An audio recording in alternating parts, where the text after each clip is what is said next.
Todo mundo quer usar IA porque é o que você falou, tá no hype, né? Mas é aquilo, como usar e se realmente a empresa está preparada para usar o IA. As empresas elas têm que escolher bem os parceiros, porque hoje a continuidade do negócio da empresa, ela depende. Então, se um RP para, a empresa praticamente deixa de faturar. Ou seja, a adoção de cloud computing na pandemia explodiu. E da pandemia para cá, a gente tem experimentado o crescimento de 2 dígitos consistentemente.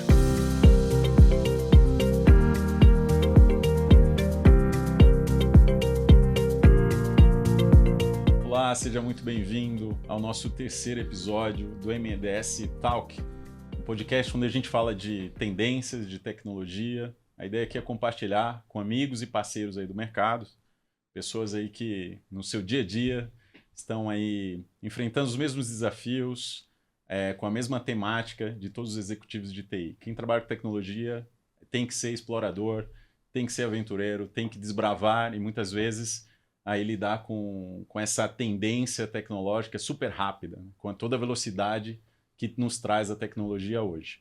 E hoje nós temos aqui no podcast um convidado muito especial.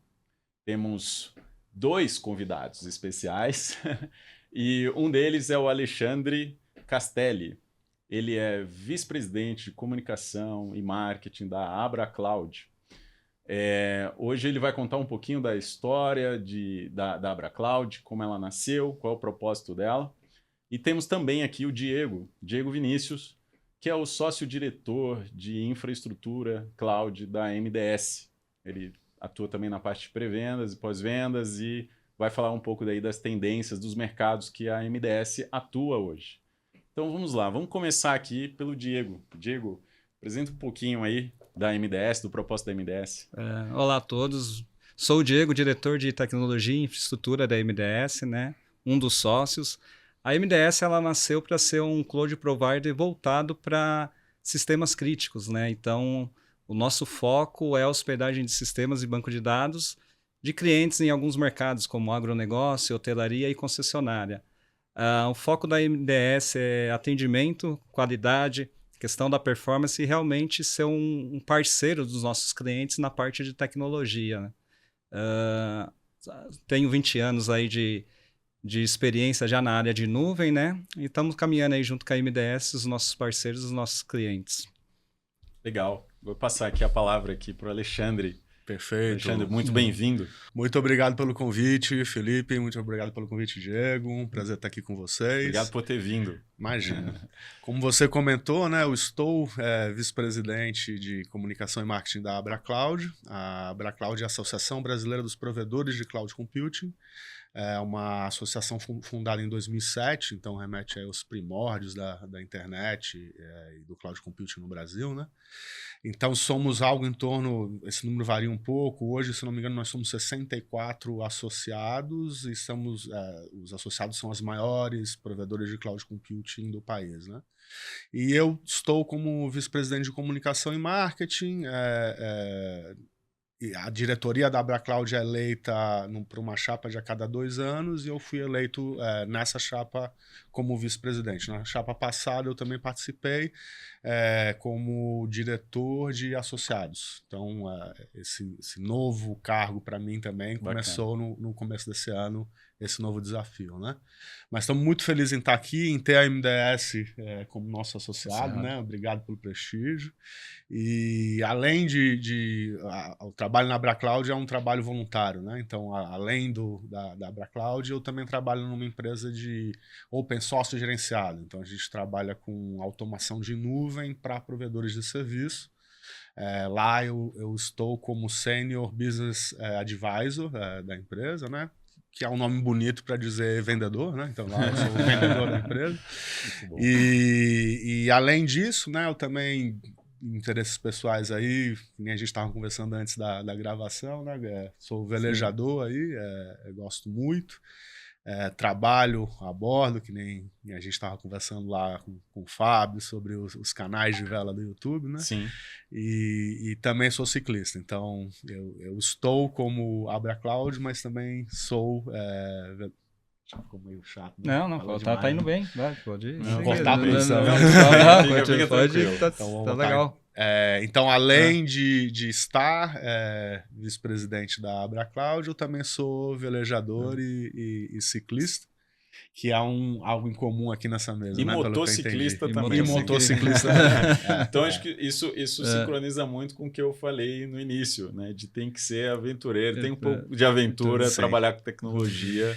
Principalmente nessa área de cloud aí, né? Durante muito tempo a gente ficou brigando contra o establishment, né? Quando eu comecei a atuar na área aí, a gente falava cloud computing e ninguém nem sabia o que era, né?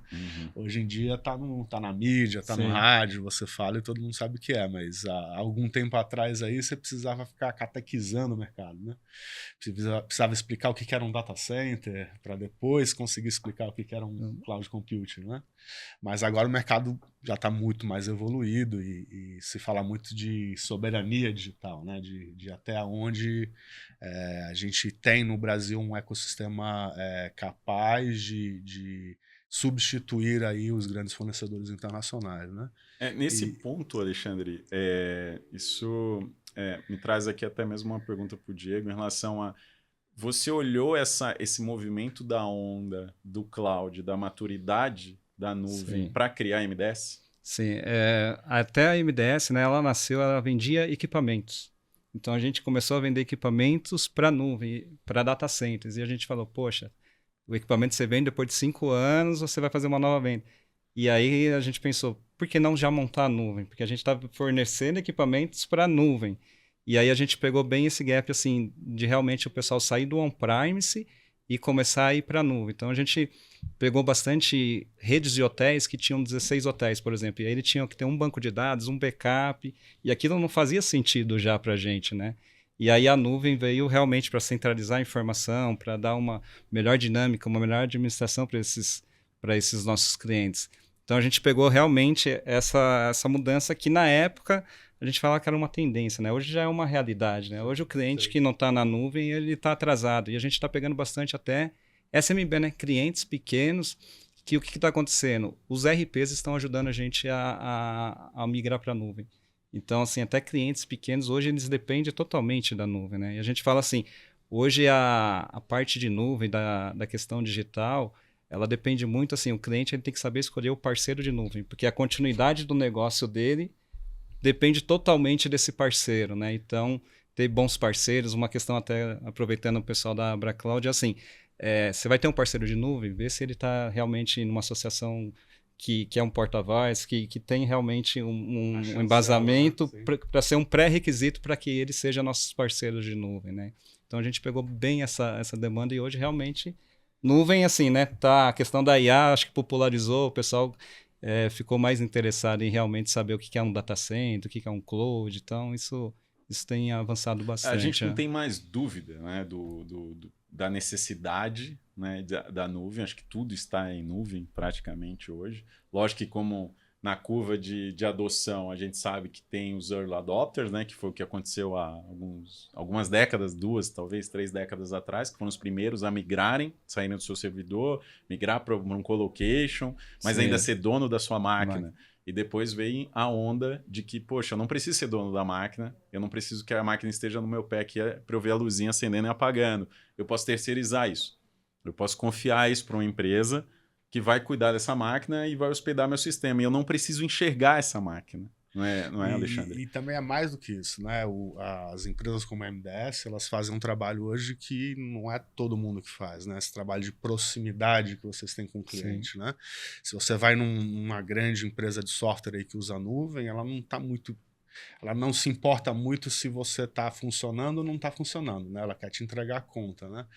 Diferente do trabalho como o Diego faz, que é, cara, olha, vamos suportar teu banco de dados, vamos suportar teu RP, você passa a ter um serviço gerenciado além da nuvem, né? Eu acho que essa é uma dos principais valores que uma empresa como a MDS consegue trazer para o mercado. Não sei se assim, até assim, como que é uma pergunta fala assim, o pessoal, como que a MDS vai sobreviver com os grandes players? Direto, faz 10 anos que me fazem essa pergunta. E eu falo assim, na questão do serviço, do dia a dia do cliente, por exemplo, não falando, todas as nuvens têm as suas qualidades, mas você não vai ter um telefone para ligar se você tiver um problema, quem que vai cuidar do seu banco de dados? Essas nuvens grandes, elas não vão fazer um tunnel nessa parte de banco, não vão e te entregar o Exatamente, sistema, não exatamente conhece a isso. operação do dia a dia, do RP. Então a gente acaba ganhando mercado nessa questão de realmente estar próximo do cliente e entregar para ele uma qualidade, um serviço que ele não vai ter em nuvens públicas, né? Então esse é o nicho basicamente que a MDS consegue entregar um valor agregado, vamos dizer assim. E né? assim, falando de um pouco de números, assim, desse mercado que vocês, ambos, né, estão aí inseridos, quando a gente fala da maturidade, o crescimento, o potencial desse mercado. Então, para você se lançar esse mercado como provedor, ou para você, o potencial que você tem de ter mais associados, né, como é que, queria entender isso um pouquinho da tua visão, Castelli, de como é que você enxerga isso. Porque eu vi o último report que saiu na AbraCloud falando do potencial de faturamento, né? Ou seja, em 2025 foram publicados aí, são mais de 2 bilhões aí de faturamento, mais de 28 mil empresas, né, atendidas e tudo mais. Então, existe toda uma projeção agora de crescimentos. Você acredita que vai ter um crescimento de cloud providers no Brasil, falando de Brasil? Sim. O mercado tem experimentado o crescimento de 2 dígitos nos últimos 10 anos. E na pandemia, o Diego vai concordar também, as operações triplicaram, quadriplicaram, né? A internet deixou de ser um coadjuvante do negócio e passou a estar com home office, né, com cloud computing. A internet deixou de ser coadjuvante e ficou dentro do negócio, no centro do negócio, né? E isso fez com que empresas provedoras de cloud computing, cara, experimentassem uma demanda enorme na pandemia. Então, acho que na pandemia a gente acelerou uns 3, 4 anos, não sei se o Diego concorda comigo. Ou seja, a adoção de cloud computing na pandemia explodiu. E da pandemia para cá, a gente tem experimentado o crescimento de 2 dígitos consistentemente, né? A gente estava comentando, o mercado vive de hype, né? E o novo hype é a IA, né? É a IA, né? E boa parte desse crescimento é IA. Mas a gente percebe que a maneira de trabalhar mudou e isso fez com que empresas como a MDS deixassem de ser um coadjuvante ou uma área a mais na empresa, e as áreas de TI passaram a ser protagonistas. A gente viu também nos últimos anos os negócios que conseguiram se adaptar ao digital explodirem, e negócios que continuaram atrelados aí à maneira tradicional de fazer as coisas desaparecendo, né? Então, eu acho que isso é um dos sintomas que me faz dizer que, poxa, a MDS está no centro dessa transformação, que é uma transformação digital, né? Os negócios estão muito mais digitalizados hoje em dia do que eles estavam antes da pandemia, né? A pandemia acelerou muito isso. Isso me lembrou um tema até em relação a controle do budget, né? Antigamente, principalmente antes da pandemia, desse boom que você comentou, o responsável pela gestão de custos de infraestrutura, de tecnologia, era só do departamento de TI. Sendo que, qual foi a grande mudança? Que os outros departamentos da empresa tiveram que olhar para o seu gasto de tecnologia, para o sistema que você está utilizando, onde você pode otimizar, não só de recursos, mas agora hoje, por exemplo, com a IA, com tarefas triviais que você pode otimizar, e isso ali amanhã gerar um saving. Então, é uma gestão do budget, do custo de TI compartilhada. Não é mais, isso aqui é com TI. TI é que é responsável por comprar, definir a tecnologia, ela definia meio que quase que em solitário. Eu vivi isso, né, na minha experiência também, em outras empresas, e aí eu via que essa responsabilidade ela era isolada. TI compra, define e decide. Os outros departamentos são clientes, né? Mas isso mudou. Isso teve que mudar porque o departamento financeiro ele usa um sistema. Ele tem pessoas, ele tem tarefas, ele tem processos. E que esse sistema, muitas vezes, que TI indicou, não é o melhor para ele. Não está atendendo ele, né? E o RP, por exemplo, né, Diego? Acho que você vive um pouco disso. Até né? complementando, assim, que antes era visto muito como custo e hoje é totalmente estratégico, né? A empresa, mesmo ela não sendo de tecnologia, ela depende totalmente da parte de tecnologia. Então, é todo mundo envolvido. Por isso que eu te falei, as empresas elas têm que escolher bem os parceiros, porque hoje a continuidade do negócio da empresa, ela depende. Então, se um RP para, a empresa praticamente deixa de faturar. Então, assim, qual é o RP que eu vou usar, onde eu vou hospedar, isso a empresa toda tem que estar ciente e realmente os donos ou os decisores de de decisão assim, eles têm que estar na frente disso e falar, esse é meu parceiro, ele me atende e ele tem a visão que eu tenho da empresa. Então... E no caso das empresas que você atende hoje, elas são empresas que desenvolvem seu próprio RP ou são RPs do mercado mais? Assim, a gente tem uns dois cenários, né? Mas hoje a MDS ela é muito mais voltada para empresas que desenvolvem seu sistema e querem ter esse sistema embarcado na nuvem. E aí utilizam a MDS como nuvem. E a gente atende também aquele cliente que não está satisfeito na nuvem atual e quer ter uma nuvem performática. Então, a gente trabalha muito com o desenvolvedor de software e também com o revendedor e o cliente final. Então, a gente acaba pegando todos esses clientes que realmente precisam de uma nuvem com segurança, performance, que querem ter um parceiro realmente para continuidade do negócio, escalabilidade, toda essa parte. Então, a MDS acaba voltada muito mais para a questão de sistemas, né? RPs, banco de dados e aplicação, que é o que a gente acha que é essencial hoje dentro de uma empresa, né? É o que não pode parar de forma nenhuma, então você tem que pensar em todas as possibilidades de alta disponibilidade, de como escalar isso e realmente estar dentro do cliente para poder acompanhar esse crescimento. Castelli aqui, na MDS ela já é a nuvem, digamos assim, ela é a ponta, é quase que o last mile ali. No caso dos seus associados, são empresas que têm o seu próprio data center físico ali, está montando ali o espaço, né? O tijolo, tem que se cuidar do arrefecimento, de energia, e claro que algumas disponibilizam a parte de colocation e tudo mais, mas a tua visão hoje, qual é o grande desafio que você tem ouvido aí para se montar um data center no Brasil, aí considerando regulamentação, a capacidade técnica de você montar, porque sem essa capacidade técnica a MDS não existiria, Sim. porque ela não monta o data center, digamos, físico, parede, né, ali, e sim ela coloca os servidores dela dentro desse data center. Mas o que você tem escutado em relação a isso? Assim? Nós estamos associados de tudo quanto é perfil, desde empresas muito pequenas, médias, a empresas muito grandes. Algumas dessas empresas são operadoras de data center, então a gente tem aí bastante grandes operadores de data center, e empresas também como a MDS que estão contratando o data center de alguém. Então a gente tem os dois casos, tá? O Brasil é um mercado diferente. Em que sentido, né? Os data centers e o cloud computing reflete a infraestrutura de telecomunicações do país. Porque assim, não adianta você ter o cloud computing se você não tiver um canal de comunicação para chegar até ele, consumir ele, né? Então, uma coisa e a outra leva são a outra. A mesma coisa, né? Então, e como que você vê a distribuição das telecomunicações no país? A gente tem uma densidade enorme de telecomunicações no Sudeste, e tem uma densidade menor fora do Sudeste. No Nordeste era muito pequeno até pouco tempo atrás, aí grandes grupos de fibra começaram a fibrar o Nordeste. Isso. Então, a gente tem uma diferença de densidade de telecomunicações enorme, seja no sul do país, no Sudeste ou no Norte. E isso acaba levando a players regionais, que é o que acontece com a internet brasileira. O X.br é o maior do mundo em número de participantes e em tráfego distribuído. Então, maior do que dos Estados Unidos, maior do que da China, maior do que do Japão. Pouca gente sabe, né? Mas é um mérito do Nick.br, né?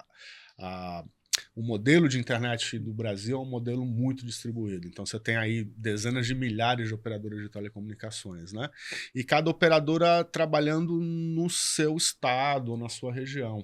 Então, a gente vê que os provedores de cloud computing, eles seguem essa lógica da densidade de telecomunicações. Então, você tem grandes grupos que são muito conhecidos na região que ele trabalha, e são menos conhecidos fora daquela região. Então você acaba tendo um ecossistema de médias empresas que formam aí 90% dos provedores de telecomunicações do Brasil, que está em linha com o discurso do Diego, de performance. Ou seja, quanto mais perto você está do seu consumidor final, melhor a experiência do cloud computing dele. E então também reforça esse modelo distribuído, onde você tem grandes players dependendo da localidade brasileira que você está atuando, sabe? todos eles acabam tendo uma perna em São Paulo. A gente vê que o cara tem usa um data center dele ou de terceiros na região onde ele está, mas também está cross-conectado com São Paulo. Como um hub, né? Porque São Paulo tem 60%, 70% da densidade de São Paulo. Desculpa, pessoal. Sudeste. Então, São Paulo e Rio de Janeiro tem algo em torno de 60% a 70% da densidade de telecomunicações do país. Então, também, de novo, para poder entregar uma boa experiência, né? Não só para a empresa que ele está atendendo, mas para os clientes dessa empresa, né? Faça necessário também você ter cloud computing, além do lugar onde você atua, também nesse eixo Rio-São Paulo. E isso também faz com que o serviço do Diego, o serviço da MDS, seja muito superior em termos de performance se comparado com o serviço de uma multinacional de software que criou nuvem aí nos últimos anos, né? Porque ele não tem essa proximidade do usuário final e também esses caras não têm a preocupação que o Diego tem com o uptime da empresa, né? Eles são muito mais assim uma loja de fast food do que um restaurante de primeira linha, né? Ou seja, o serviço que o cliente final consegue com uma empresa como a MDS é mais do que o cloud, né? No final das contas, se você para pensar, ele está terceirizando boa parte da TI dele através de um fornecedor como a MDS, né? Agora, pegando esse gancho da geografia, né, de onde estão centralizadas essas coisas, aí, de como é que a MDS trata, por exemplo, o norte, nordeste, ali, que tem essa menos densidade aí de telecom, como é que vocês conseguem atender essas regiões mais remotas hoje? Existe a questão geográfica, né? E o que ele falou faz total sentido, porque a gente pega muitas, às vezes, desenvolvedores que atendem só uma região e não consegue porque conhece e estão bem regionalizados, né? O que a gente tenta compensar com clientes, com o nosso foco hoje, né? Nossas estruturas, elas estão bastante em São Paulo, né? Que é o ponto, realmente, como você diz, e é onde tem todos os backbones, toda a parte de telecom. Processar dentro do data center mais rápido para poder entregar para esse cliente. Então, a gente sabe que um cliente que está numa certa região, ele vai ter um tempo de resposta mais alto para chegar até a nossa estrutura. Mas dentro da estrutura, processar o mais rápido possível para que a gente tente minimizar essa experiência do cliente final. Então, hotelaria, a gente sabe que é um ambiente bem crítico, que é um check-in, um check-out, é coisa rápida. Então, segundos ali podem atrapalhar a experiência do cliente. Então, a MDS, ela se voltou para fazer uma nuvem com alta performance, justamente para que o cliente tenha a melhor experiência e que a gente consiga resolver esses problemas de clientes que estão distantes do Sudeste, vamos dizer assim, né? E hoje a gente tem um recurso também que eu lembrei aqui da Starlink, né? A gente não pode deixar de comentar, acho que o Castelli aí tem um bom case, né? Sim. Você também, tem, né? O agronegócio que a gente atende bastante cliente, a Starlink abriu portas para realmente migrar esses clientes de on-premise para a nuvem e eles poderem usar com uma qualidade boa, que não afete a operação. Isso dos últimos anos, né, Diego? Isso, a gente está falando dos últimos 2, 3 anos aí. Que não é realmente... coisa que 10 anos atrás nem imaginava, né? Não tinha, né? Não tinha soltado ainda os 16 mil satélites lá. E pouca gente sabe, mas a Starlink ela depende de estação base também, né? Ela está fisicamente em data centers em São Paulo. Então, é por isso que um cliente MDS tem uma experiência tão boa, porque independente de onde ele esteja no Brasil, o downlink da Starlink está em São Paulo, né? Isso Eu mesmo. diria que a MDS é aquele caso onde ela já está atuando no maior mercado, Sim. né? Então ela não precisa ter uma perna em São Paulo, ela está totalmente já lá inserida em São Paulo, né? E aqui que você falou, né, de alguns lugares e realmente a telecom não está tão evoluída, a Starlink ela consegue atender áreas que realmente iam demorar ali até ter um cabeamento, até ter uma estrutura né? Para que pudesse usar. Então são caminhos que realmente fizeram evoluir a questão do cloud, né? E agora você tem um caso interessante, né, com o Starlink. Você usa Starlink? Sou usuário de Starlink. Eu fui um dos primeiros do Brasil. Eu tenho um plano aí que já não existe mais, que é um plano nômade. Até vou alterar agora porque tá caro demais. Eu não sou nômade, mas eu tenho um plano. Eu gosto muito de velejar, que nem a gente conversou, e eu tenho um pequeno veleiro lá em Ubatuba. Então, Saco da Ribeira? Saco da Ribeira. Eu tento estar bastante lá. Eu tento uma ou 2 semanas do mês tá lá embarcado. E aí, quando eu estou embarcado, eu estou usando a Starlink. E a experiência mesmo de uso é muito boa. Resolve, né? Resolve a conectividade. Legal. Isso é uma experiência bacana. Acho que a gente acabou é o lado positivo, né, da tecnologia, de você dar um alcance, né, a áreas que antes sofria muito, como você falou, eram ausentes, né, de infraestrutura, até hoje são, mas Tem através opção, né? da antena, né? E vai ter concorrentes agora, né? Tem 2 concorrentes aí entrando. Tem o cara da AWS, da Amazon, na verdade, o Jeff Bezos, né? Que está criando já, deve lançar em breve um concorrente da Starlink. E tem mais uma empresa americana também que deve entrar no jogo. E por que eu estou te dizendo isso? Porque hoje é muito efetivo, mas é muito caro, eu acho. Então, como toda tecnologia, né? Quando lança é algo privilegiado, mas conforme o tempo vai passando, começa a aderir para todo mundo, né? Então, acho que vai ter uma nova onda aí dessas conexões via satélite quando essas empresas chegarem. Isso é bom para o mercado, para o usuário final, né? Sim, para todo mundo, né? Sim, então, sim. Quando você fala da vida, né, do plano Nômade, lembrou da vida Nômade, né? Como que isso também permitiu, depois do boom de 2020, sim. os nômades digitais. Hoje até tem países que dão visto, né? Portugal, por exemplo, é um deles, na Europa, tal, super evoluído, Canadá, de dar o visto do nômade. Ou seja, você não precisa ter residência lá, né, fixa, porque você está realmente girando, né, no caso ali, ou navegando. E principalmente para vela, né, você não perder o contato. Né, você ter, antigamente dependia daquele telefone por satélite, spot, né? Sim, muito mais seguro. Lembrou também do Saco da Ribeira, que tem o Soneca lá, né? Que é o grande velejador. Que aí ele já é o comandante, ele já fez algumas vezes para a África, né? Leva um pessoal e tudo mais. Quem sabe um dia. Tem bastante velejador lá. Tá faltando você agora. Tá faltando você. Tá nos planos, né? Mas é isso, permite essa comunicação aí 100% do tempo, né? Basicamente. E aí a gente está falando de tendências, de cloud, como é que ela está se estabelecendo aqui, as nuvens. Mas também tem toda uma discussão em relação a essa autossuficiência que o data center tem que ter. Né? Acho que você, com seus associados aí brasileiros, tem essa preocupação. Tem que ter uma estação, praticamente, né? Uma subestação de energia. Consomem...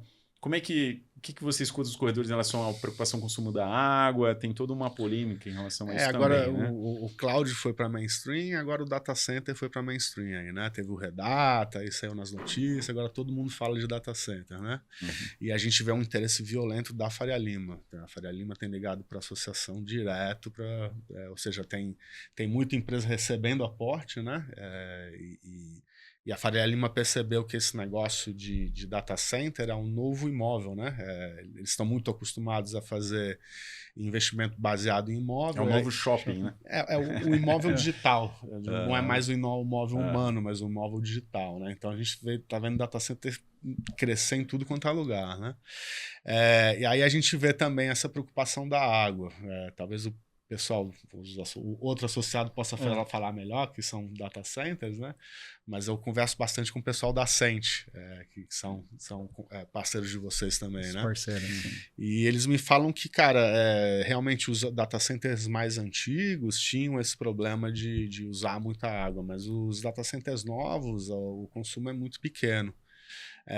Os data centers de IA, que são geralmente estruturas que têm uma maior capacidade, principalmente uma maior densidade de eletricidade, principalmente, aí você pode começar a dizer, mas como a energia no Brasil é gerada, energia gerada hidráulica, não?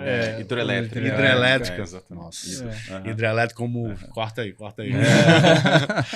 Como... Tem furo, né? Como o Brasil a geração é hidrelétrica, né? Você pode dizer, a geração de energia está competindo com o agronegócio, está competindo, ou seja, a utilização da água, né? A gente acaba competindo pela utilização da água. E nesse sentido, sim, há de se haver essa preocupação verde, né? Mas a maior parte dos data centers que estão sendo construídos no Brasil foram construídos nos últimos anos, então ele já tem as tecnologias mais modernas, onde esse problema de consumo de água, não que ele não exista, mas ele já é muito mais minimizado se comparado a uma instalação antiga, né? Isso mesmo. Aqui assim, agora com a questão da IA, os investimentos, né? Todo mundo começou a olhar para isso de uma outra forma, mas realmente tem a sustentabilidade, tem todo o planejamento em cima disso, né? Então não é à toa que o Brasil hoje é um polo de tecnologia. E realmente está tendo muito investimento na parte de data center, porque realmente a gente tem energia hidrelétrica, essas coisas que ajudam realmente na construção desses grandes data centers assim, para suportar realmente essa demanda que está para vir. Né? E Diego, você comentou da parte de vocês hospedarem sistemas críticos, né? Isso. E a gente também falou que tem algumas empresas ainda que estão no finalzinho ali do rabo ali, da adoção, né? Da cauda da adoção. O que ainda impede, na tua opinião, de uma empresa hoje, um hotel, um agro, enfim, por desconhecimento, ele ir para a cloud? Quais são os temores assim que você escuta quando você está falando? Hoje eu acho que a gente pega muito mais caso de SMB mesmo, cliente pequeno que não está em nuvem. Médios e grandes, isso não se discute, já estão usando nuvem. Os pequenos, o que a gente pega de dificuldade? Às vezes o dono, a visão, a cultura, que às vezes ainda não conhece. E realmente o que tem ajudado muito a MDS e todas as outras empresas a mudar um pouco isso são os sistemas, que eles já nascem embarcados na nuvem. Então, aquele hotel que está usando um sisteminha num servidor antigo lá que não quer sair porque não quer ter um custo, ele vai ter que fazer uma atualização e aí uma mudança de RP já vai levar ele para a nuvem. Então, eu acredito que os RPs eles estão fazendo essa migração, vamos dizer assim, desses clientes que ainda são on-premise para a nuvem. Eu acredito que em poucos anos, dificilmente você vai ter sistemas que são on-premise, né? Já vai nascer embarcado na nuvem, só vai ter a opção de rodar esses sistemas em cloud. Os mais né? conservadores, né? Eles vão... acho que tem resistência quando você fala de ciclo de adoção, que a gente falou, né? Tem o Early Adopter ali numa ponta, mas você tem, na outra ponta, o meio, que é o conservador, e tem o cético, que fala, não, vou mudar, não compro o carro elétrico. Né? São, por exemplo, que são novas tecnologias que chegam e têm resistências. Se a gente olhar lá atrás, a gente andava a cavalo, quando surgiu o carro combustão, houve resistência, isso aí vai quebrar, isso aí precisa de combustível, eu vou continuar aqui com minha charrete. Né? Ainda ouvi meu avô contar essas histórias. E na cidade dele tinha apenas, no interior de Pernambuco, 2 carros dentro da cidade, porque eram só os magnatas que tinham, porque tinha resistência. Ele falou, não, vou manter os meus cavalos. Os cavalos são caros e tudo mais. Então, assim, tem toda a tecnologia rola resistência. Né? E aí, quando a gente fala aqui, a gente está falando de resistência para cloud, IA. A gente falar de IA, por exemplo. Tem uma resistência ainda? O que você escuta aí, Castelli, assim, nos corredores de resistência, quando a gente está falando de tendência aqui, né, de inteligência artificial? Vamos falar assim de inteligência artificial, mas vamos dar um passo para trás, porque na verdade é algo muito maior. Porque a inteligência artificial agora é o hype, né? Então a gente precisa falar dela, né? Mas lá na associação, esse ano a gente decidiu passar a ter representação em Brasília. Então, a associação fundada em 2007, né, é uma associação patronal, né? Então a gente sempre teve assessoria de imprensa, teve assessoria jurídica e esse ano essa chapa decidiu fazer assessoria de relações com o governo, né? Então, primeiro, que nem você comentou, tudo é cloud. Na verdade, tudo é TI, não mudou muito a TI. O que mudou é a maneira de entregar a TI. Antes você entregava ela servidores físicos debaixo da mesa do cara, e agora você está entregando ela nesse formato aí de cloud, né? E a gente vê no governo uma preocupação muito grande com a soberania desses sistemas. Então, independente de ideologia ou de política, a gente vê que tem um esforço aí do governo americano para privilegiar empresas que usam tecnologia americana, né?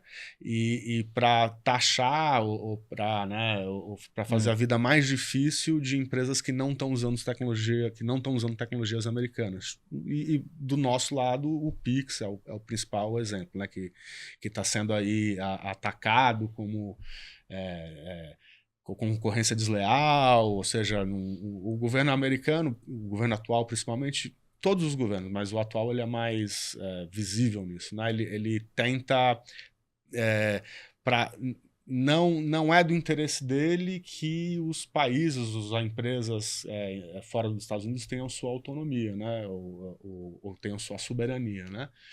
Então a gente, por exemplo, tem conversado com Brasília, eles estão muito preocupados com, dadas essas brigas que estão tendo aí, essa imprevisibilidade do governo americano atual, o que acontece se o governo americano, por exemplo, bloqueia uma dessas grandes nuvens internacionais no Brasil, da mesma maneira que a gente já bloqueou uma grande rede social deles, né?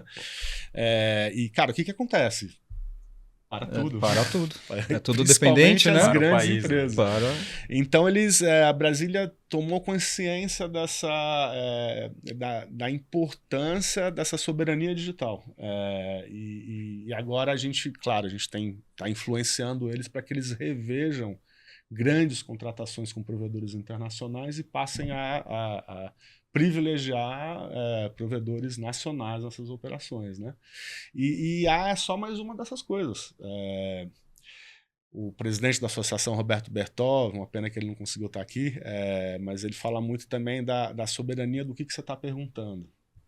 O que você pergunta diz muito do que você é.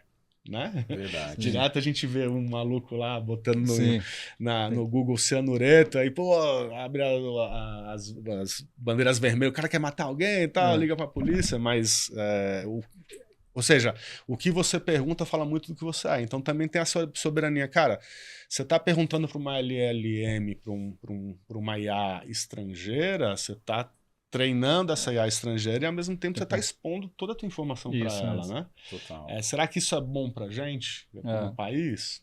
Eu acharia melhor a gente estar perguntando para um LLM que estivesse no país, né? Não porque você não vai deixar de ser exposto. Depois da IA e da cloud, a privacidade vai ser cada vez algo mais difícil, né? Mas, do ponto de vista de soberania, é importante que a gente não dependa de qualquer ator externo. A gente mencionou o americano, mas pode ser qualquer outro, né? Quanto mais a gente tem a soberania digital, menos dependente a gente vai estar de alguma decisão ou de algo que não nos favorece, né? Essa visão aí, eu vejo lá macro geopolítica aí, né? Que eu acho que a gente tem que... E se a gente fizesse um link e descesse para o que é mais, digamos, trivial aqui do que você escuta em relação aos clientes usando o IA. Isso. Qual a maturidade que você vê de consumo? Porque na ponta, a forma como os clientes que você atende consomem é o que vai significar essa necessidade de eu ter data centers focados em IA, GPU, ter as regulamentações, ter o interesse de fomentar no Brasil, empresários, como você querendo criar nuvens, outras nuvens, ou investir em data center, ou isso... Eu posso ser, por exemplo, amanhã abre para eu ser investidor também, né? Igual comprar o papel, enfim, abrir capital, né, na bolsa e a gente poder investir, ser um sócio também, cotista desse...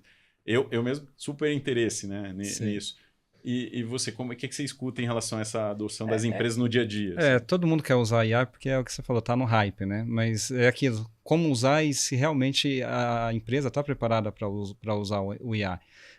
O que eu vejo hoje é que, assim, realmente é investimento pesado, então são as big sprays que realmente estão fornecendo e todo mundo que vai consumir vai ter que consumir delas, porque até empresas como MDS, o que nós estamos tentando desenvolver? Agentes para facilitar ali o meio de campo, entender a demanda do cliente, criar aquilo e realmente poder automatizar, poder ter uma inteligência artificial dentro desse cliente, né? Os clientes estão assim, maduros para usar IA, assim, porque aquilo é um tema que, apesar que inteligência artificial ali é datada ali na década de 50, mas foi um pouco antes, né, em termos de o primeiro computador, né, a ter assim, essa autonomia, né, de inteligência, e ela tem um boom hoje, ou seja, lá, 50, 60, 70 anos depois, tem esse boom que é igual o computador. Lá você tinha um mainframe, mas como é que ele popularizou? Depois do personal computer. Então, acho que é o que está acontecendo agora com a IA.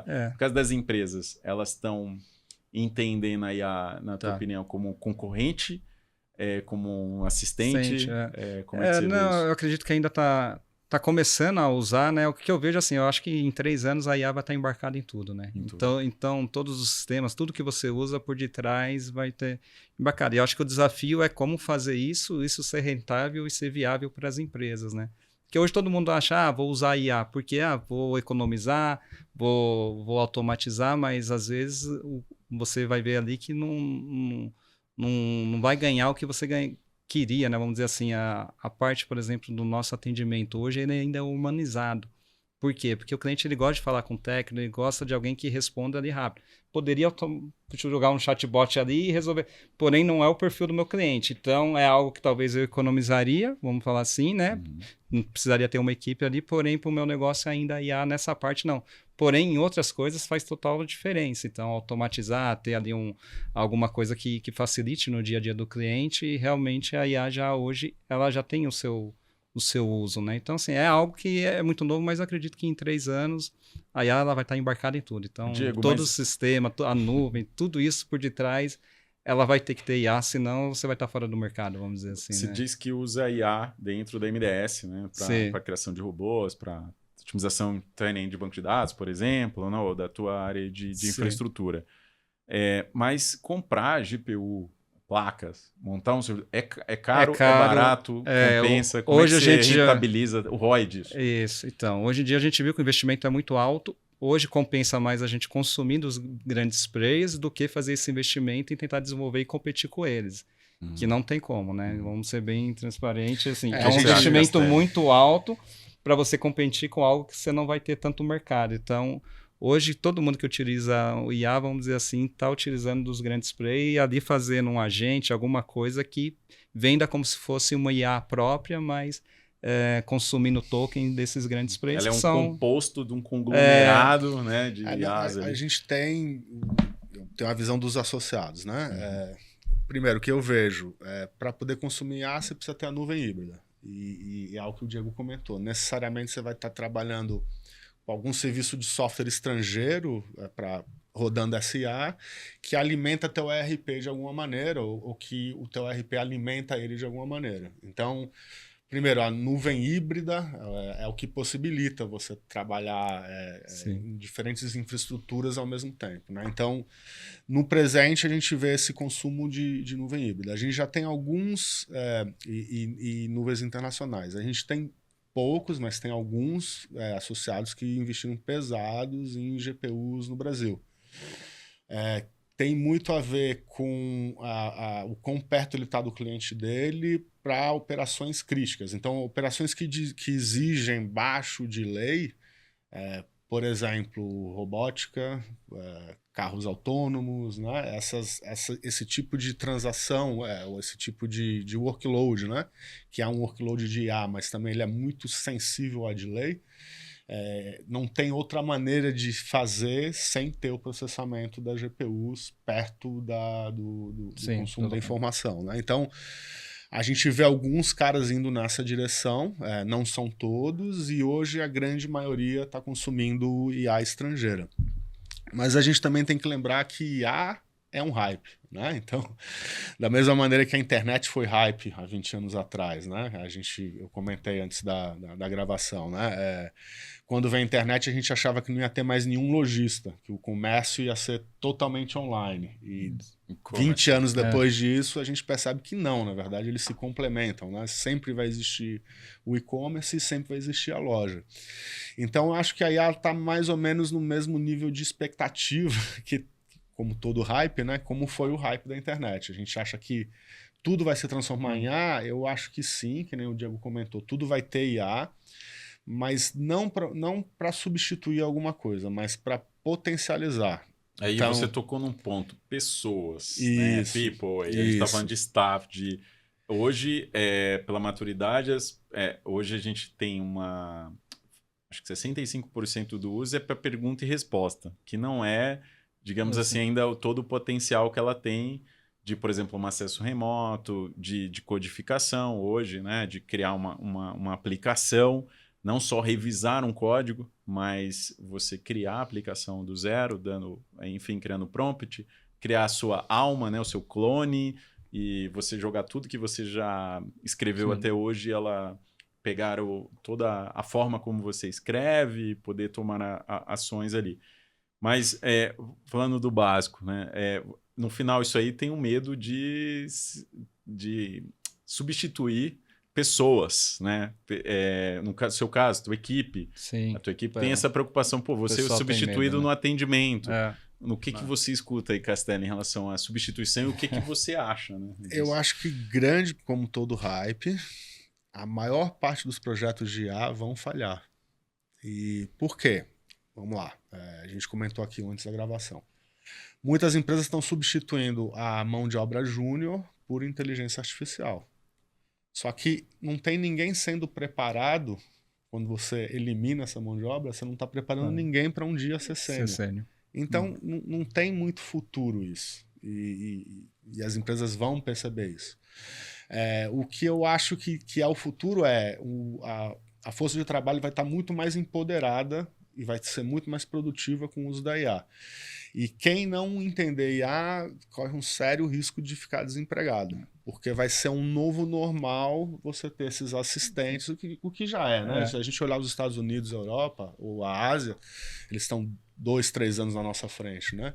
E lá sim a gente já vê táxi self-driven, né? Táxi autônomo, lá sim a gente já vê...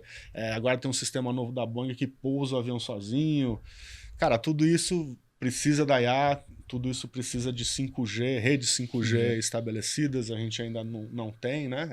A gente tem muito pouco, sei lá, eu vou chutar que menos de 5% da cobertura celular móvel hoje é 5G. Então a gente não tem esses fatores que são os predominantes para que a gente viva num mundo mesmo de inteligência artificial. Mas isso deve acontecer daqui a 3 ou 4 anos no Brasil e eu apostaria nisso. Não, eu costumo dizer que a indústria vende revolução. A revolução da internet, a revolução da IA, mas na verdade é uma evolução, né? A gente não deve ir eu não acredito num futuro despótico, que nem todo mundo está falando, o mundo vai ser controlado por inteligência artificial. Eu acredito muito na nossa... me fugiu a palavra. Eu acredito que o nosso bom senso em algum momento vai imperar e as pessoas vão perceber, não só por questões éticas, né, mas por questões de negócio mesmo, que não é algo que deve substituir, não me parece que deve substituir a mão de obra, ela deve empoderar a mão de obra. E aí tem sim esse risco de que se você não entender da IA, como você não vai estar empoderado, a probabilidade de você ficar desempregado sobe muito. A gente via isso falar muito na questão do desenvolvimento, né? Que hoje ela desenvolve melhor que um programador, vamos dizer assim. Mas você precisa ter ali um programador sênior para saber revisar e para você não depender 100%, porque senão, aqui você falou, vai deixar ela trabalhar e aí não precisa de, né? Então, cara, tem algumas coisas acontecendo. Além da associação, eu trabalho para uma empresa privada que faz automação de nuvem para provedores, né? E lá é um negócio de desenvolvimento. A gente desenvolve orquestradores de nuvem. Open source, né? A gente trabalha com orquestradores de nuvem open source. E a gente recebeu esse ano uma avalanche de CVEs, né? De avisos de vulnerabilidade geradas por inteligência artificial. Mas um volume tão grande que está atrapalhando a gente entregar código esse ano, porque a gente tem que revisar tudo isso. E a gente percebe que talvez 70% do que a gente recebeu, cara, são uma inteligência artificial fez algum teste, realmente ela encontrou algum tipo de erro, mas esse erro, ela parte do princípio de algo que já foi resolvido. Ou seja, é uma busca superficial. Não é uma busca aprofundada como um ser humano faria. E como era antes, né? Porque antes a gente tem então, a gente recebeu 30 e poucos CVEs esse ano e o ano passado, até agora, né, estamos na metade do ano, e o ano passado inteiro a gente recebeu 15. Olha isso. Então, aumentou bastante, né? Chega a ser contraprodutivo às vezes, percebe? Você falou que tem inteligência artificial que gera código, mas essas inteligências artificiais estão gerando 15, 20 mil linhas de código para algo que um ser humano poderia ter escrito com muito menos linha, entendeu? Então, há de se questionar também a eficiência disso, né? Até onde isso está ajudando ou está atrapalhando da maneira que está sendo feito. E né? eu vejo também a questão, você deixando a IA tomando decisões e fazendo muito tudo. Preocupante. Você fala de regulamentação, mas vai ter uma IA regulamentando outras que IAs. é ética, né? O que é ética para IA, né? Quando você falou do ponto de ética, você fala, não, vai ser uma entidade. Essa entidade não vai receber influências?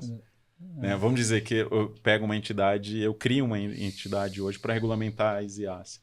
Mas ela não vai receber influência de governo, de nada, de ninguém, né? Então, acho que esse é um ponto crítico de como é regulamentar, porque hoje também tem uma preocupação de qual é o limite de uso da IA, entendeu? E a molecada, cara. A molecada não é mais desafiada, né? A molecada hoje senta e escreve um prompt e tem uma resposta. Você não precisa pesquisar, você não precisa ler. Então, lá na empresa, a gente se preocupa muito... uma das nossas preocupações é esse futuro aí sombrio de, cara, o que vai acontecer com essa nova geração que já tem a IA como algo estabelecido, né? Que não precisou... que não vai precisar pesquisar, ler um livro, fazer um curso, ter um raciocínio lógico em cima de alguma coisa, sabe? E isso pra gente é red flag. Uma das preocupações que eu vi recente no artigo é da parte cognitiva, porque assim a gente é seletivo para guardar. Então, se o seu cérebro entende que aquela informação, você não precisa dela processar aquela... Por exemplo, eu vou fazer uma pergunta aqui para a inteligência, ela vai responder, eu não guardo. Então, eu estou guardando cada vez menos, entendeu? É igual, por exemplo, você saber o número, às vezes, do seu próprio telefone ou do telefone da pessoa mais próxima de você. A gente parou de saber o número do telefone ou até o número da entidade, porque você chama pelo nome. E já teve situações de emergência onde você precisou lembrar do número, acabou a bateria, você vai pedir para ligar. Como é que você vai ligar? Porque aquela informação ali, ela foi como se fosse... Ela tá armazenada no cérebro, mas ela deixou... Sabe, archive? Storage, é o último nível. Sim. E aí você já não acessa mais. Você tem que fazer um esforço absurdo para você chegar ali, né? Você já percebeu que você dirige... Se você conhece muito menos a cidade depois que você começou a usar o Waze... Você percebe que hoje, se você não liga o Waze, por mais que você saiba o caminho, você não se sente confortável em não estar com ele ligado? Olha, isso foi interessante. Eu fui da tecnologia. Recentemente, no final de semana, e eu fui conhecer um lugar novo. Chama Serra de Itaqueri aqui, né? E aí eu saí e eu dei uma olhada só no mapa antes de sair de casa e eu fui com um amigo, né? E a gente chegou lá, porque quando eu fui entrando nas cidades, eu fui vendo as placas. Né? Atenta a placa e pá, direita, esquerda, enfim, para cruzar a cidade. Né? E chegamos lá. Quando a gente chegou lá no restaurante, ele falou, cara, agora que eu tô vendo que você tá sem o GPS na moto, eu falei, cara, tem as placas, entendeu? Eu só vou usar eu pondero para usar, porque eu sei, ou seja, eu soube mais do que ele falou, cara, eu não sei voltar. E eu saberia voltar, como nós voltamos. E eu sendo o guia e ele com o GPS ligado. E ele ficou admirado porque não tinha o GPS. Porque é a questão do... Vou dar outro exemplo. Às vezes eu estou escrevendo e eu, por exemplo, gosto de escrever em inglês. E às vezes o corretor vai lá e ele já me dá a palavra. Às vezes eu escrevo errado. Eu esqueço, às vezes tá lá aí a palavra. E aí ele já corrige. Eu vou lá, apago e escrevo. Porque se eu for só dando enter ou espaço e ele for complementando... Quando eu chegar realmente numa situação que eu não tiver esse assistente de corretor, cara, eu não vou saber escrever a palavra, entendeu? Eu vou escrever ela errado. Então, acho que a gente tem que ter o cuidado, pelo menos eu no meu dia a dia, de não terceiriza essas tarefas, porque você não vai armazenar, ou vai armazenar lá no archive, que você vai ser difícil para acessar, não vai estar naquela memória flash, né? Naquele quente ali, no último nível quente de caching, né? E não sei se caching é tão volúvel ou tão assim, fácil de ser alterado, porque isso tem que estar no nosso HD, não só na memória flash. Né? Eu trabalhava com CDN, a gente tinha ali armazenamento na memória flash para responder rápido, mas a gente tinha que ter o storage. Né? Então acho que a IA pode atrapalhar um pouco isso, né? Os dois lados da moeda, né? Um lado é a inteligência artificial, o outro lado é a estupidez humana, né? A gente discute isso muito lá no escritório. que é um trabalho de consultoria, que é um trabalho, né, muito pesado em know-how e tal, né? Mas a gente discute muito isso lá no escritório. O CVS, por exemplo, qual que é a decisão? Cara, nós não vamos revisar os CVS que são 100% gerados por inteligência artificial, e você consegue, ao ler um CVS, você consegue diferenciar quais são, né? A gente não revisa. E aí o cara pinga lá a gente e fala, pô, por que você não revisou? Cara, por favor, revisa você primeiro, me dá um material humano, né? E aí eu reviso para você. Mas, me cara, dá a sua parcela humana. Exatamente. Me dá um pouco do seu tempo, que eu te dou um pouco do meu. Talvez essa seja aí a ética o balance da inteligência artificial. O equilíbrio, né? Fica muito dependente, né? Eu vejo até com a minha equipe, eu falo assim, se vocês não tiverem internet, vocês não conseguem resolver. Porque vocês não vão conseguir... Os malucos começam a fazer comando de CLI pelo que a inteligência artificial falou, cara. É o que ela falar. Se ela um dia se revoltar e falar, faz isso, você não vai conseguir identificar que isso é um problema. Então, exatamente.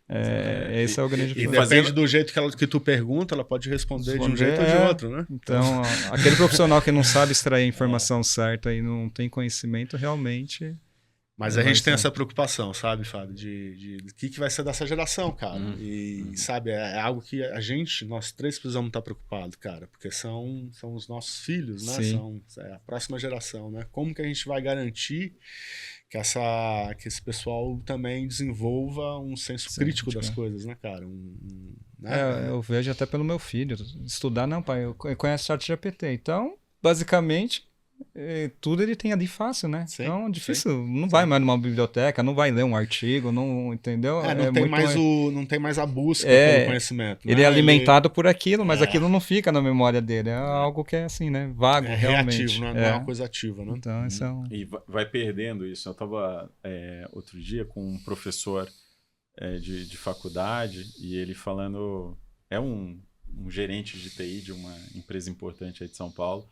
Ele entrou na reunião comigo, assim, ele tava meio triste, assim, o que aconteceu, né? Ele, poxa, o meu filho, né, falou, poxa, eu não tô conseguindo que ele dê atenção aos estudos e grave, consiga fazer a prova, ele estuda 5 minutos antes da prova, ponto.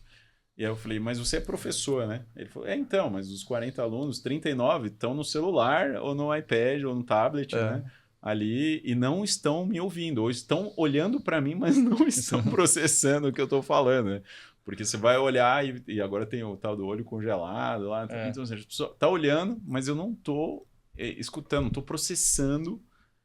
E aí, como é que você passa o conhecimento, né? Como é que você consegue produtizar isso? Vai ter um meio tempo, né? A gente não pode ser também aqueles velhos que ficam falando, pô, antigamente era muito melhor, né? Acho que tem as vantagens, né? A gente tem uma documentação lá no site enorme, tem quase 1000 páginas lá de documentação dos orquestradores de nuvem. E a gente percebia que ninguém acessava. A gente decidiu fazer vídeo no YouTube. Olha aí. Sucesso, cara. Sucesso. Né? Todo mundo acessa, entendeu? Então, enfim, a gente também tem que se adaptar, né? A gente também tem que se adaptar. Por exemplo, a gente estava achando inicialmente que o nosso público só iria ver nossos artigos no LinkedIn, por exemplo. E a gente passou a utilizar o Instagram e viu que a audiência é muito boa também. Sim. Entendeu? Porque o mesmo executivo ele tem Instagram, rede social, e às vezes, lógico que a gente faz num formato mais leve, né? E eu acho que essa questão desse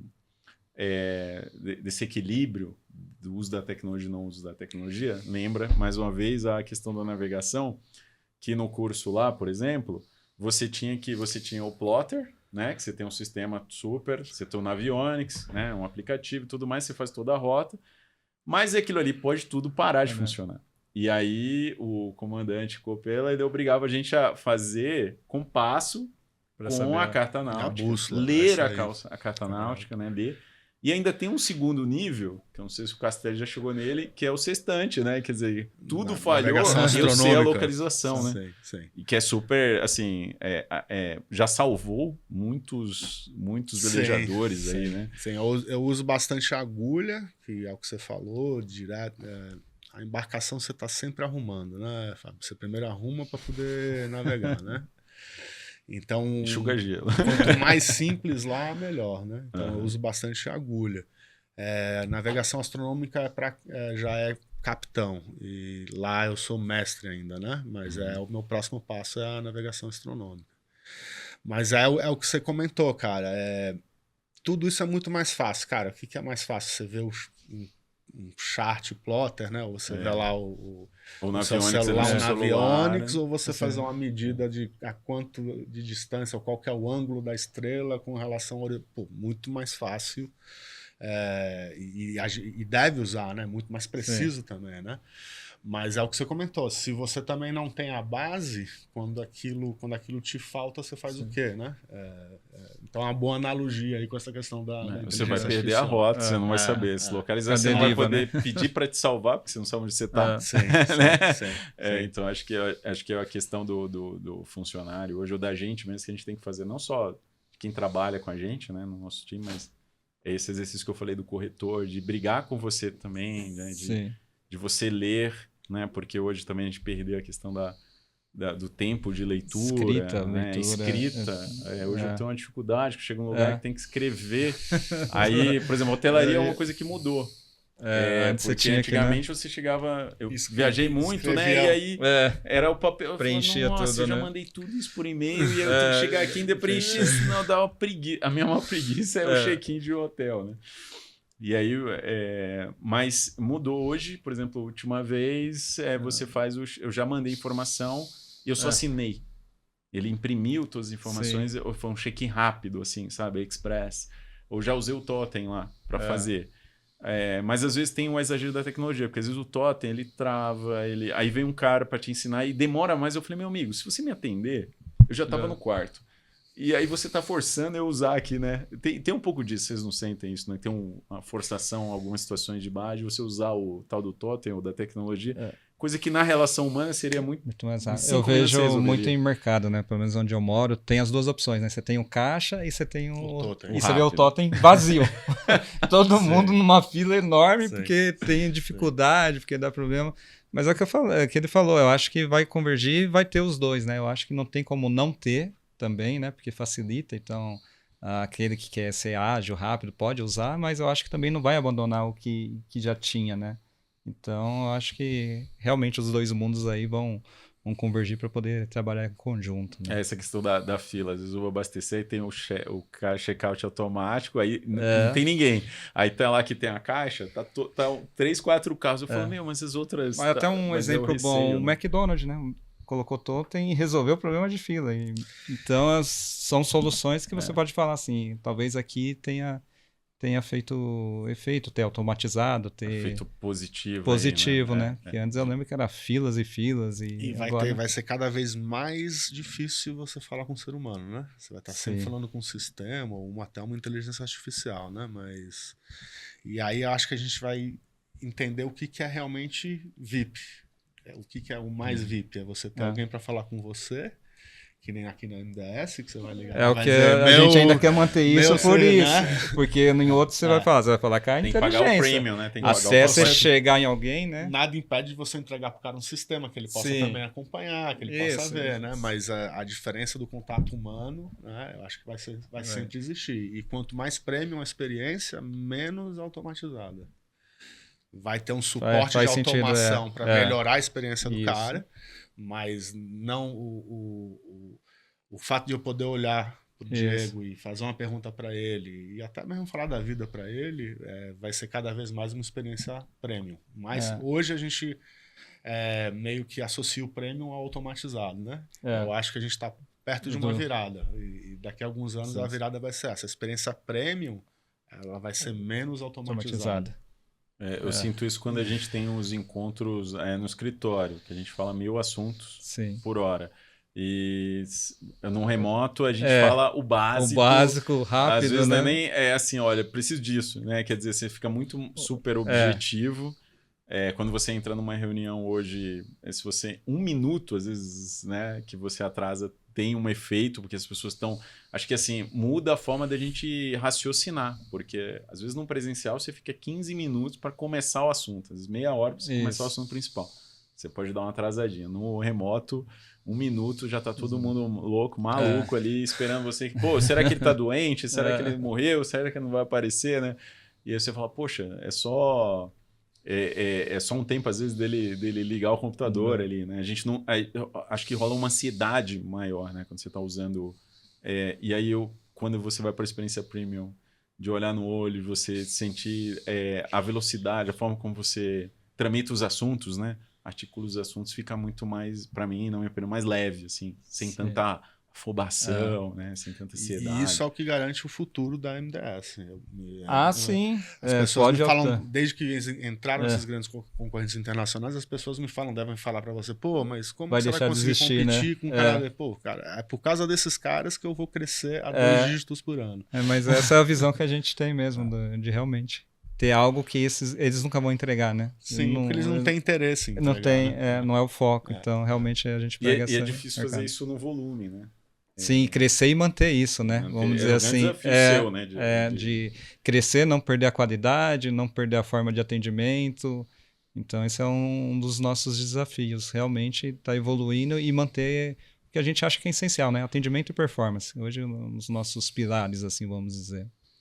E aí, para a gente ir caminhando aqui para a reta final dos boxes ali, as últimas voltas aqui da corrida, perguntar para vocês assim como é que você vê o futuro, aí falando de futuro, se você tiver uma visão global e Brasil com relação a esse cuidado com a experiência do consumidor, esse cuidado de como utilizar a IA e o uso da nuvem, né? Se a gente puder falar desses 3 temas, assim, falando de futuros próximos anos, como é que você enxerga isso?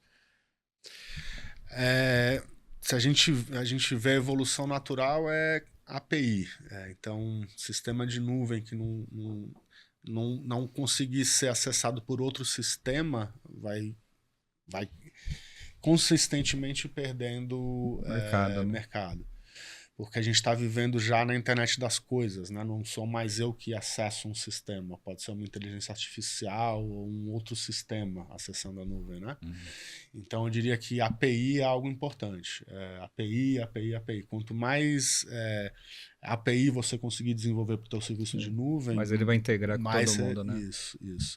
E ver essas brechas, que são as brechas que a MDS cobre. Cara, que tipo de serviço é um... Porque o Brasil é um país muito diferente da maioria dos países aí do norte do hemisfério, né? A gente tem características muito nossas, né? Uma delas e aí eu não tô falando nem contra ou a favor, né? Mas é só um fato, né? A gente sabe que o Brasil é bairrista pra cacete, né?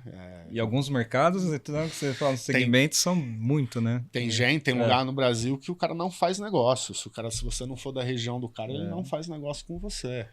Esse é o componente humano que a gente tá discutindo, né? E tem o componente também de infraestrutura, que é aquilo que a gente estava comentando. Quanto mais perto da concentração, da densidade de telecomunicações, melhor a sua experiência, né? Então a gente vê que no começo dos data centers a gente tendia a grandes estruturas centralizadoras. E a gente está vendo um futuro onde você vai ter estruturas menores espalhadas, que é o que o nego está chamando de edge, que é outro hype, né? Isso não aconteceu ainda plenamente no Brasil por causa que o 5G não está totalmente implantado. É o 5G e essas aplicações de baixíssima latência que forçam você a ter centros de dados menores, porém mais perto do consumo do dado, né? Então, essas são 2 grandes tendências que a gente vê os nossos associados sendo desafiados, né? Primeiro, um nível de automação muito maior do que no começo do jogo. No começo do jogo era um jogo basicamente de virtualização, né? E aí está indo para um jogo agora de orquestração e automatização. E também a gente está vendo que existem, no Brasil, dependendo do setor, existe uma precariedade de mão de obra muito grande, mão de obra de TI. Porque o profissional de TI, ele não quer trabalhar para uma cadeia de hotéis, ele quer trabalhar para um fornecedor de software americano. Ele consegue fazer isso trabalhando remoto de casa e ganhando em dólar, muito mais que uma cadeia de hotéis poderia vir a pagar para o cara e plano de carreira, né? Então a gente percebe que tem a principal barreira ao crescimento é a mão de obra. Que é o que todos os nossos associados nos dizem. Cara, a gente tá cada vez mais difícil contratar mão de obra porque a gente passou a concorrer com empresas internacionais. E se para os provedores de serviço isso é um problema, para o cliente é um problema ainda maior. Porque o grande provedor de serviço consegue reter talento, né? A empresa não consegue.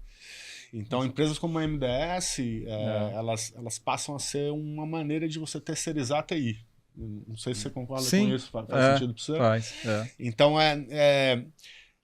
quem está ganhando mais dinheiro não é com o hardware, mas é com o serviço que está sendo entregue dentro do hardware. E é fácil de quantificar isso.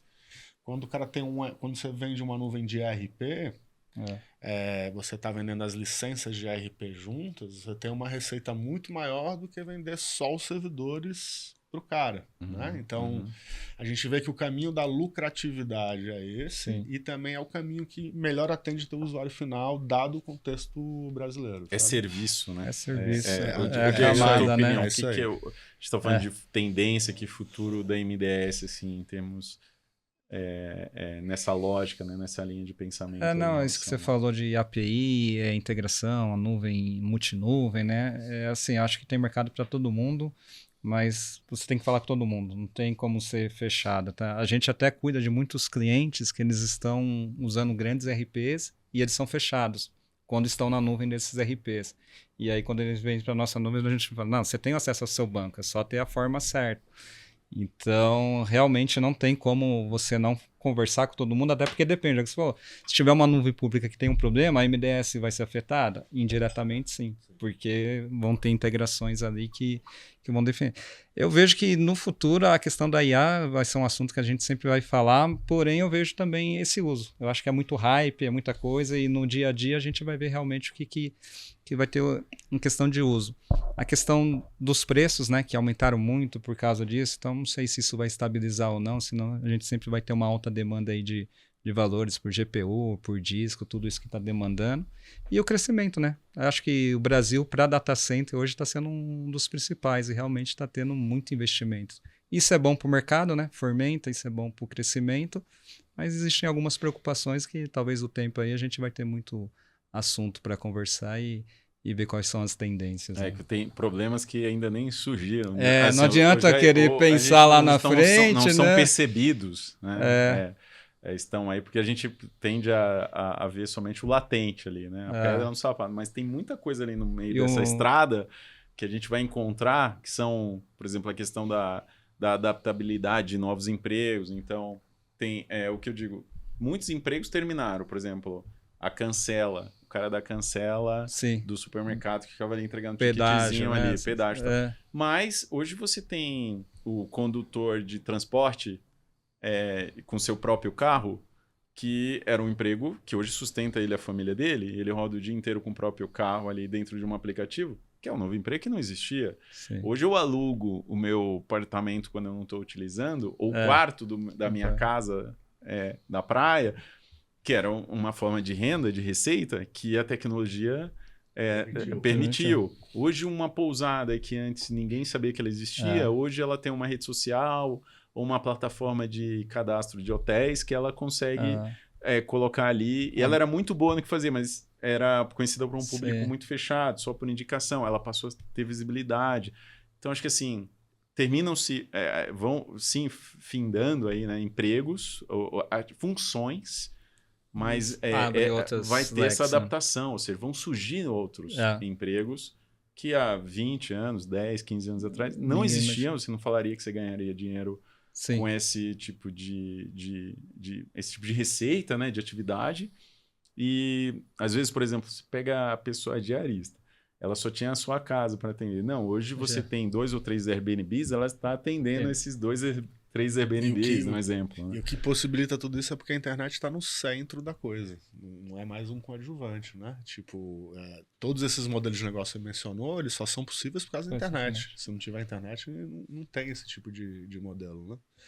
E eu acho que isso não muda, né? E isso acelera empresas como a MDS. Cada vez vão ser mais dependentes, vamos dizer assim, né? Porque não tem hoje o presença online, né? Sei lá, eu sou mais velho, né? Mas eu era da época que você via anúncio de emprego no jornal. Que você vendia ou comprava alguma coisa, via classificado, né? Isso não existe mais. O primeiro lugar que você pesquisa quando você quer comprar alguma coisa é a internet, né? Então eu acho que essa é a grande tendência, a internet no centro de tudo. E é isso que leva a todas as outras que a gente está falando. A necessidade do cara ter alguém perto para poder esclarecer ele. O calor humano mesmo. Isso. Pô, muito bacana. Acho que foi um bate-papo, pelo menos para mim, de muito aprendizado. Filosófico. Um pouco filosófico, um pouco aventureiro. A gente fez aqui algumas analogias, alguns links aí com esportes, né? Acho que ensina bastante também a gente. Mas a ideia, eu acho que assim, a missão aqui de falar de tecnologia, de tendência, do que está por vir, da problemática do mercado, como as empresas atuam, como achamos. Aqui são só apenas opiniões assim, sinceras e muito pessoais, né? Aqui a gente não está de alguma forma falando o que é a literal verdade ou querendo dizer que tem que ser dessa forma para funcionar. É uma opinião muito mais assim, pessoal, baseada aí nessa bagagem, na experiência de anos desses profissionais, e que nós estamos muito mais aqui numa mesa redonda, discutindo. Eu até falei um pouco antes com o Castelli ali, imagina uma mesa na época da faculdade, que a gente falava de assuntos gerais e dava a nossa opinião. Acho que essa é a intenção do podcast, né, Diego? Acho que foi bem produtivo aí para todo mundo. Agradecer o Alessandro aí representando a AbraCloud, que é o nosso porta-voz aí no segmento, né, de nuvem, de todas as empresas que estão. Agradecer, acho que seja produtivo aí para os nossos parceiros, para os nossos clientes e para todo mundo que é do mercado aí de nuvem e tem interesse em inovação, tecnologia. E tendências que estão por vir aí, que é um mercado que movimenta bem hoje o país, né? E a tendência é crescer e realmente está cada vez mais forte. Através da AbraCloud, aí acredito que a gente vai conseguir muitos avanços e agradecer vocês aí pelo papo. Eu agradeço também vocês pelo convite, pessoal. Quando vocês quiserem, eu falo pra caramba, né? Isso é bom, isso é bom. Esse é o convidado ideal, né? Vamos convidar ele todas as vezes.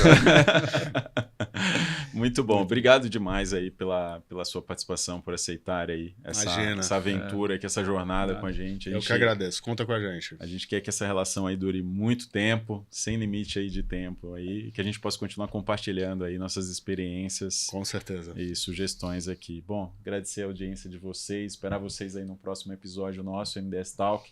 Deixa aí sugestões, o que você gostou, o que não gostou, e a gente vai ajustando aí ao longo do tempo. Obrigado demais.